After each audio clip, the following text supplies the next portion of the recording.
नमस्कार, भुसावळ स्टारमध्ये तुम्हा सर्वांचं खूप मनापासून स्वागत आहे। तर फ्रेंड्स, कशा आहात तुम्ही? छान आणि मजेत आहात ना? तर हो, मी पण छान आणि मजेत आहे, तर तुम्ही पण छान आणि मजेत असायलाच हवं। सो फ्रेंड्स, तुमच्यासाठी छान असा व्हिडिओ घेऊन आले, तर चला पाहूयात। आता व्हिडिओला वेळ न घालवता आपण व्हिडिओला सुरुवात करूया।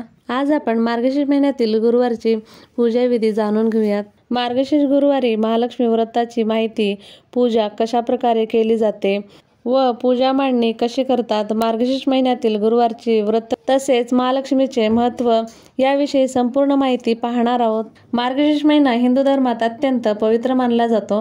2 डिसेंबर पासून हा महिना सुरू होत आहे। याला श्री हरी विष्णू आणि महालक्ष्मीचा महिना देखील म्हणतात।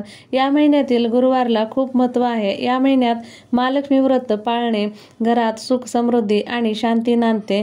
संपत्ती आणि ऐश्वर्य यांची कमतरता भासत नाही।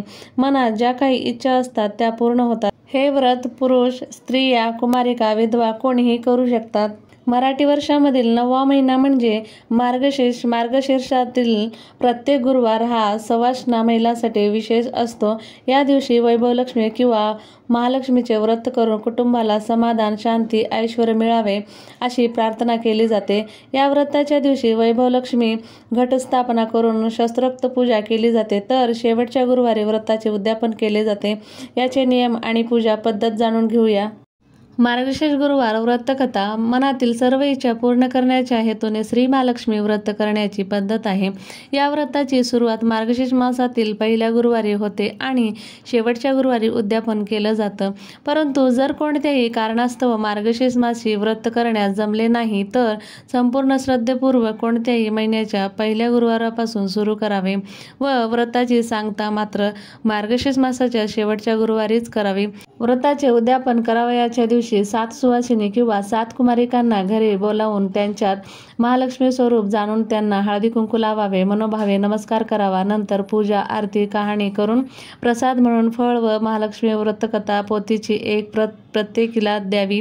पुरुष हे व्रत करत असतील तर त्यांनी स्त्री किंवा कुमारिकांच्या हातावर हळदी कुंकू वाहावे आणि त्यांना महालक्ष्मी स्वरूप जाणून मनोभावे नमस्कार करावा। शक्य असल्यास ब्राह्मणाला शिदा, वस्त्र आणि दक्षिणा देऊन त्यांच्याकडून आशीर्वाद घ्यावा। सायंकाळी गायीची पूजा करून गृहघास द्यावा। व्रत करणाऱ्या जातकाने मनाने आनंदी व शरीराने शुद्ध असणे आवश्यक आहे। गुरुवारी व्रत करताना चित्त शांत व आनंदी वृत्ती असावी। सर्वांशी प्रेमाने वागावे तसेच प्रसन्न राहावे। काही कारणामुळे गुरुवारी पूजा, आरती, कहाणी करणे शक्य नसेल तर दुसऱ्यांकडून करवून घ्यावी। उपवास मात्र स्वतः करावा। व्रताच्या दिवशी दिवसभर उपवास करावा व संध्याकाळी पूजा, आरती, कहाणी झाल्यावर श्री महालक्ष्मी देवीला नैवेद्य दाखवावे। नंतर कुटुंबीयांसमवेत मिष्टान्न भोजन करावे। व्रतामध्ये फळे, दूध वगैरे घ्यावे। निराहार राहू नये। श्री महालक्ष्मीची पूजा कशी करावी, तर घरातील पूजेची जागा स्वच्छ करून रांगोळीने स्वास्तिक काढून त्यावर पाट किंवा चौरंग मांडावा। सभोवती रांगोळी काढावी व मध्यभागी थोडे तांदूळ किंवा गहू वर्तुळाकार पसरवून त्यावर हळदी कुंकू व्हावे। एक तांब्याचा कलश स्वच्छ करून कलशाच्या बाहेरच्या बाजूंना हळदी कुंकवाची बोटे ओढावी। कलशात पाणी भरून 1 नाणं, 1 सुपारी व थोड्या दुर्वा घालाव्या। तोंडावर 5 ताऱ्याच्या झाडांच्या 5 ढाळ्या किंवा आंब्याच्या झाडांची पाने रचून त्यावर नारळ, शेंडी वर करून ठेवावा।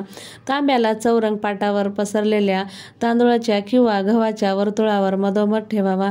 श्री महालक्ष्मी देवीचं चित्र किंवा मूर्ती किंवा स्फटिक श्रीयंत्र असल्यास चित्र न ठेवता त्याची स्थापना करावी। त्यासमोर विडा, खारीक, बदाम व इतर फळे, खडीसाखर किंवा गूळ ठेवून जवळ गणेश रूपी सुपारी मांडावी।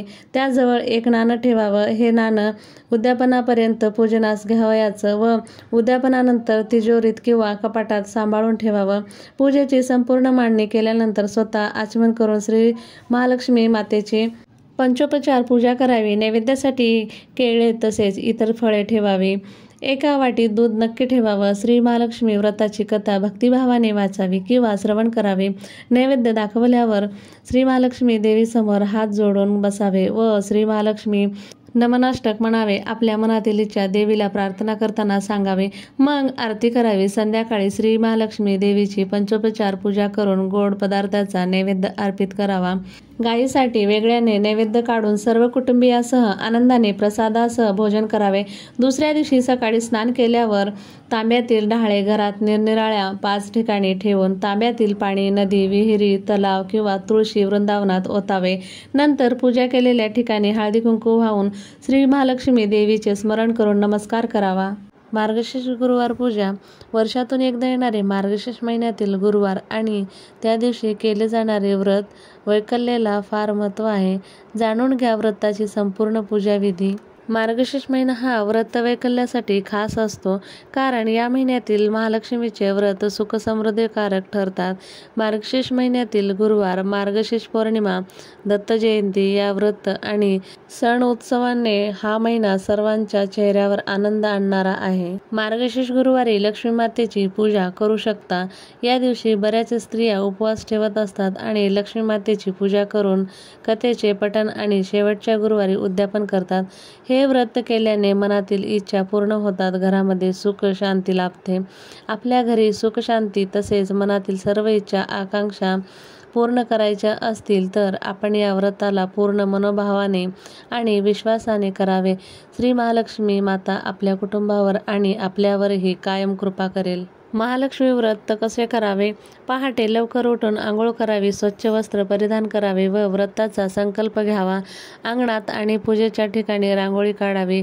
त्यामध्ये माता लक्ष्मीचे पावलं अवश्य काढावे.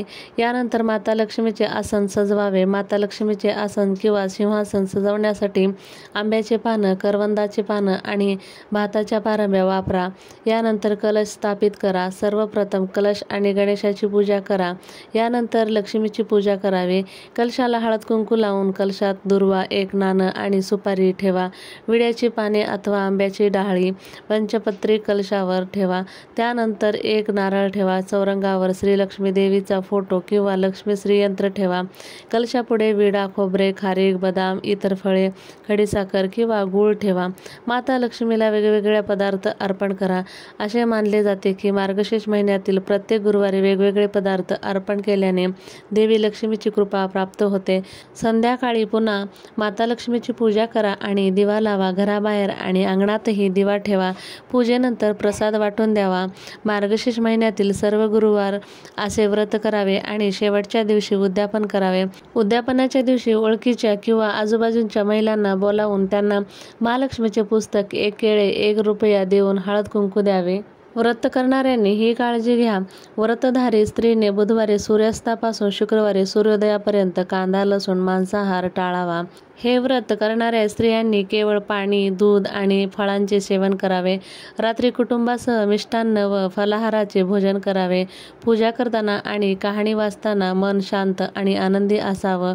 व्रताच्या दिवशी घरातील वातावरण आनंदी असावं. एखादी अडचण आल्यास हे व्रत इतर कोणाकडूनही पूर्ण करून घ्यावे, परंतु उपवास आपणच करावा. वाद, भांडण करू नये. बोलताना चुकीचे शब्द वापरू नये. यंदा मार्गशीर्ष गुरुवार किती? पहिला आणि शेवटचा गुरुवारी विशेष योग. मार्गशीर्ष गुरुवार व्रत 2024. वर्षाला 12 महिने असतात. मराठी महिन्याला आपलं असं पावित्र्य आणि महत्त्व असतं. महाराष्ट्रात मार्गशीर्ष महिन्यात गुरुवारी वैभवलक्ष्मी व्रत करण्याची परंपरा आहे. मार्गशीर्ष महिन्यातील दर गुरुवारी घटस्थापना करून महालक्ष्मीचं पूजन करण्यात येतं. यंदा मार्गशीर्ष महिना कधी आहे? शिवाय यंदा मार्गशीर्ष गुरुवारचे व्रत किती आणि काय विशेष आहे हे सर्व काही जाणून घेऊया. ज्या ठिकाणी तुम्ही महालक्ष्मीची पूजा करणार आहात ती फरशी स्वच्छ पुसून घ्यावी. चौरंग किंवा पाट ठेवा आणि त्यावर लाल कपडा पसरवा. रांगोळी काढावी. कलशाची स्थापना कशी करावी?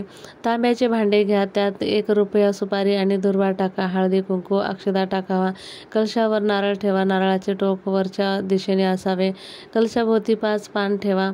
देवी लक्ष्मीची मूर्ती किंवा फोटो तुमच्याकडे जे असेल ते ठेवावे. महालक्ष्मीची मूर्ती असेल तर त्याची प्रतिष्ठापना करा. मूर्ती नसेल तर भगवान विष्णू आणि माता लक्ष्मीचा फोटो ठेवा. सोबत श्रीयंत्र, नाणी आणि कवड्याही ठेवू शकता. पूजा सुरू करण्यापूर्वी दिवा लावावा. हे श्रद्धा आणि पवित्रतेचे प्रतीक आहे. गणपतीची पूजा. प्रथम गणपती बाप्पांची स्थापना करा, त्याची पूजा करा. हळद, कुंकू, अक्षता आणि फुले अर्पण करा. गूळ आणि खोबऱ्याचा नैवेद्य दाखवावा. महालक्ष्मी पूजन. महालक्ष्मीच्या मूर्तीला किंवा फोटोला हळद, कुंकू आणि फुले अर्पण करा. श्रीयंत्राला हळद, कुंकू अर्पण करा. देवीला गजरा, वस्त्रे आणि दागिने अर्पण करा. ओम श्री महालक्ष्मी नमः या मंत्राचा जप करा. देवीची कथा आणि आरती. महालक्ष्मी व्रतकथा वाचा. ही कथा पुस्तकात असते. कथेनंतर महालक्ष्मी अष्टकम म्हणावे व आरती करावी. उपवासाचे नियम आणि महत्त्व. शरीर आणि मनाची शुद्धता खूप महत्त्वाची आहे. ओटी भरणे. उपवासात महालक्ष्मीची ओटी भरावी. मासिक पाळीत उपवास करता येत नाही त्यावेळी ही पूजा दुसऱ्याकडून करून घ्यावी. हे व्रत 5 गुरुवार सुरू असते. पूजेनंतर गूळ व नारळाचा प्रसाद सर्वांना वाटावा. पूजेच्या दुसऱ्या दिवशी नारळ आणि कलशाची 5 पाने पवित्र ठिकाणी ठेवा. उरलेले गूळ आणि नारळ स्वतः खा किंवा गाईला खाऊ घाला. लक्ष्मी व्रताचे अनुभव. जे हे व्रत भक्तिभावाने पाळतात त्यांच्या जीवनात सुख समृद्धी येते. विवाहासाठी योग्य जीवनसाथी शोधा. आर्थिक समस्या संपतील. कुटुंबात सुख शांती राहते. श्री महालक्ष्मी व्रतकथा. सुख शांती आणि समृद्धीचे रहस्य. ओम श्री महालक्ष्मी नमः. श्री महालक्ष्मी व्रत हे हिंदू धर्मात अत्यंत पवित्र आणि फलदायी मानले जाते. असे केल्याने सुख शांती, समृद्धी आणि ऐश्वर्य प्राप्त होते. महालक्ष्मीच्या कृपेने जीवनातील सर्व समस्या दूर होतात. या व्रताची कथा द्वापार युगातील आहे, जी आजही प्रासंगिक आहे. हे सोप्या भाषेत समजून घेऊ. श्री महालक्ष्मीची व्रतकथा.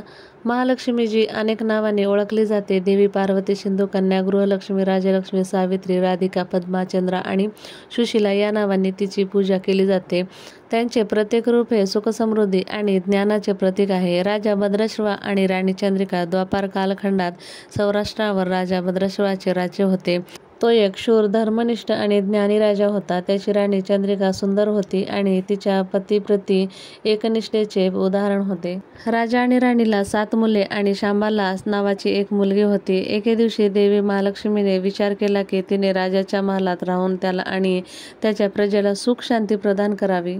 पण त्याने प्रथम गरिबांसोबत राहण्याचा प्रयत्न केला, जेणेकरून तो त्यांना मदत करू शकेल. देवी महालक्ष्मीने वृद्ध स्त्रीचे रूप धारण केले. त्याने जुने कपडे घातले आणि हातात काठी घेऊन राजाच्या महालाचे दार ठोठावले. एका दासीने त्यांना पाहिले आणि विचारले, तू कोण आहेस आणि इथे का आलेस? वृद्ध स्त्रीने उत्तर दिले, माझे नाव कमलाबाई आहे. मी राणीला भेटायला आले आहे.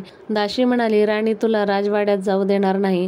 तू इथे थांब. दासी आणि महालक्ष्मी व्रताचे रहस्य. जेव्हा दासीने वृद्ध स्त्रीची थट्टा केली तेव्हा देवी म्हणाली, तुझी राणी महालक्ष्मी व्रताचे महत्त्व विसरली आहे. तिच्या मागील जन्मात ती एक गरीब स्त्री होती. मी तिला हे व्रत शिकवले, ज्यामुळे तिचे आयुष्य बदलले, पण आता ती माझा अपमान करते. हे ऐकून दासीला देवीची उपवासाची पद्धत जाणून घ्यायची इच्छा झाली. देवीने तिला उपवासाचे नियम आणि उद्यापन पूर्ण होण्याची प्रक्रिया सांगितली. राणीचा अपमान आणि शंबालाची भक्ती. जेव्हा राणी चंद्रिकेने वृद्ध स्त्रीला देवी महालक्ष्मी पाहिले तेव्हा तिने रागावले आणि तिला राजवाड्यातून हाकलून दिले. पण राजकन्या शांबालाने देवीला नमस्कार केला. तिला उपवासाची पद्धत जाणून घ्यायची होती आणि उपवास करण्याचा संकल्प केला. देवीने तिला आशीर्वाद देऊन व्रताचे महत्त्व सांगितले. शांबालाचे व्रत आणि वैभव. शांबाला यांनी मार्गशीर्ष महिन्याचा पहिल्या गुरुवारपासून व्रत सुरू केले. ती दर गुरुवारी भक्तिभावाने उपवास करत असे. गेल्या गुरुवारी त्यांनी औपचारिकपणे उपोषण सोडले. लवकरच तिचा विवाह मालाधर नावाच्या राजकुमाराशी झाला. उपवासाच्या सामर्थ्याने त्यांचे जीवन सुखशांती आणि समृद्धीने भरलेले होते. राजा आणि राणीचा त्रास येथे. राजा भद्रश्वा आणि राणी चंद्रिका यांचे राज्य संकटात सापडले होते. त्यांची समृद्धी आणि वैभव संपले. निराधार अवस्थेत ते त्यांची मुलगी शांबाला यांच्याकडे गेले. शांबाला यांनी आईवडिलांना महालक्ष्मी व्रताचे महत्त्व समजावून सांगितले. उपवासाच्या प्रभावामुळे पुन्हा समृद्धी. शांबालाच्या सांगण्यावरून राजा राणींनी महालक्ष्मी व्रत सुरू केले. काही काळानंतर त्यांची गमावलेली संपत्ती आणि वैभव परत आले. राज्यात आनंद आणि शांततेचे वातावरण निर्माण झाले होते. मार्गशीर्ष महिन्यातील गुरुवारापासून हे व्रत सुरू होते. साहित्य: लाल फुलं, अक्षता, पाणी, दिवा, प्रसाद, लाडू किंवा खीर. सकाळी अंघोळ करून स्वच्छ कपडे घाला. महालक्ष्मीच्या फोटोसमोर दिवा लावा. ओम श्री महालक्ष्मी नमः या मंत्राचा जप करा. व्रतकथा ऐका आणि कुटुंबासह प्रसाद घ्या. उपवासाच्या शेवटी गरिबांना अन्न आणि वस्त्र दान करा. महालक्ष्मी व्रताचे फळ.